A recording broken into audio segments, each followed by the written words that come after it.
The elders of Bani Israel had gathered at their prophet's house with a demand. Enemies had attacked them, but their army had no leader to command.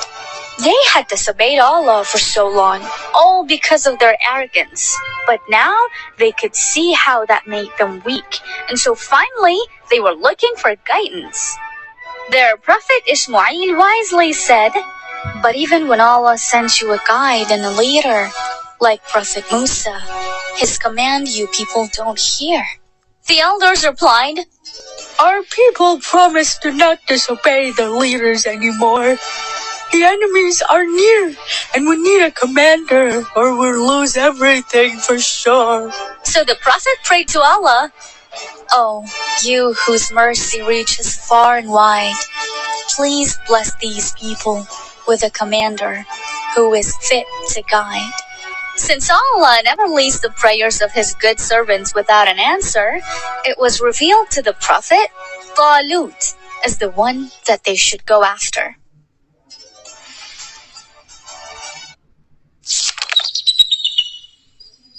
Meanwhile, in a small village far from the city, lived a young man who seemed quite ordinary. This young shepherd was brave, faithful, and wise. He tried to be honest and stay away from lies. One day he was gathering his sheep to get going.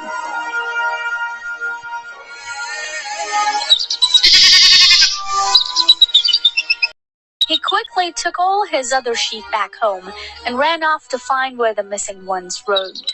But it was becoming darker and he started to worry. He told his friend, "Please help me find the sheep, and please hurry." They searched and searched. The shepherd sighed, "Oh, where are the sheep of mine?" They walked until they arrived at the city of Suf, hoping the sheep they would find.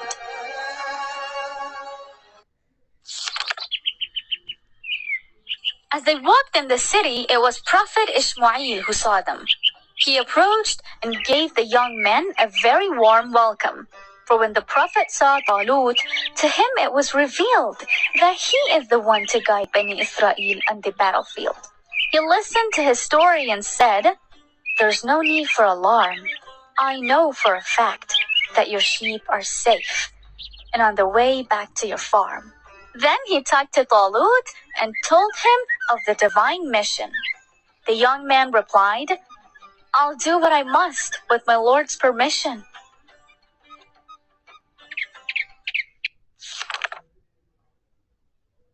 Prophet Ishmael then gathered everyone at the city square to give them the news. He said, "This man, Talut, is the commander you asked me to introduce." The elders said, "The commander's not one of us? How can that be? He's not rich or special in any way, as far as we can see." The prophet said, "Who can and can't lead is for Allah to decide. Besides, Talut is stronger and wiser than you all in body and mind." But the Bani Israel were dissatisfied and as usual started to whine. But how can we be sure? There aren't any signs." The prophet replied, "The Ark of Covenant that was stolen by your enemies will be brought back to you by angels as a sign and set your hearts at ease." And soon after the words were uttered, the precious chest appeared. It was then that Bani Israel saw that Allah's signs were clear, so accepted Talut as the leader.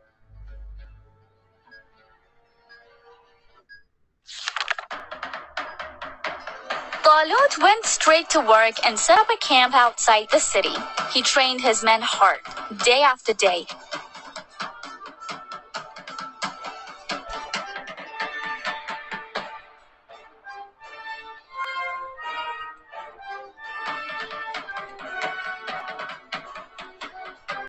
Until they all seemed ready. He then told them that this is the time for which we've all long planned. You're ready to fight the enemy and to take back your land. He said, "For those ready to fight, we're approaching the day. And those of you whose family is in need, only they may stay."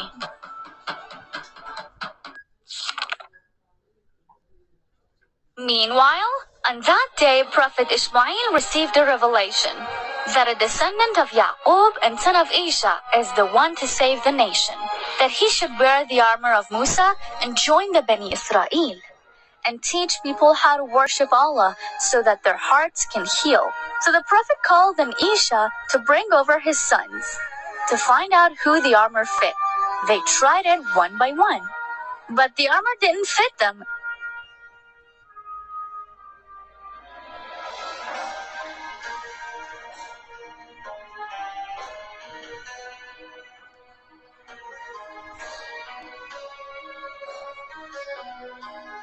And Talut asked if there were any others.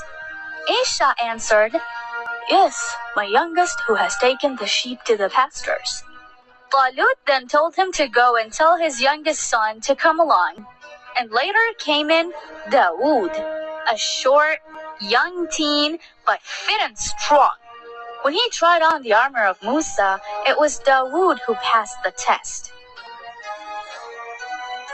So Talut told him, "Allah says you're fit to fight, and He always knows best."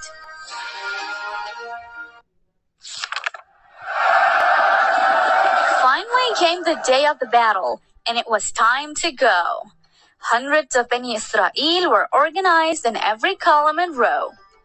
They kept on moving till Talut told them that they'll soon have a rest, where they will see a spring, and there they'll have to pass a test. From then on, only those will continue with us whose will is strong.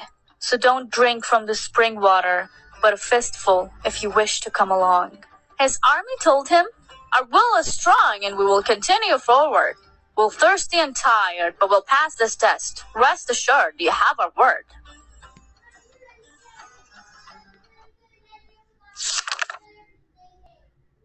One can never really trust those who talk before they think. Like the Bani Israel, who saw the spring and forgot their word and rushed to drink. Some of them said, "Well, we needed water to keep our strength. Can't our commander see?" Others replied, "The commander knows best, and he too is thirsty." But most had already filled their stomachs with water, and it was too late. Some were ashamed, but they had to go back, for they'd chosen this fate. So carried on the few who saw water but chose Allah's approval instead. They were soon to discover the much bigger test that was ahead.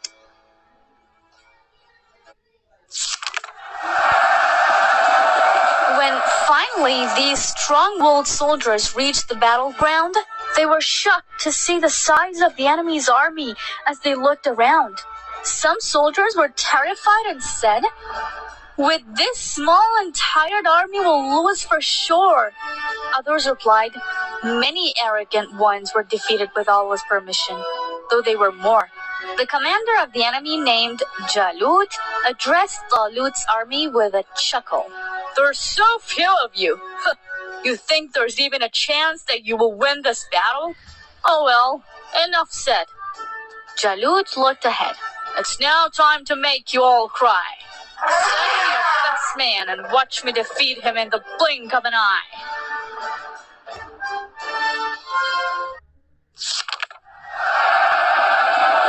Dawud, that short, stout descendant of Yaqub, was ready for his mission. He stepped forward and asked Talut, "Commander, do I have your permission?" When Talut approved and Dawud came forth, Jalut's surprise wasn't easy to hide. "Oh, don't tell me you expect me to waste my time fighting this little child," Dawud said aloud. "I'm a servant of Allah, and His wish is my command.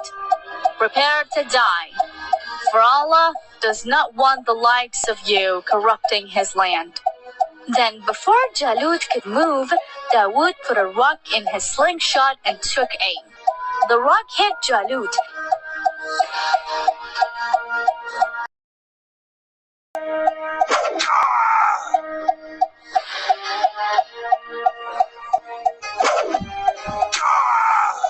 smacked in his forehead, and the big man fell down dead.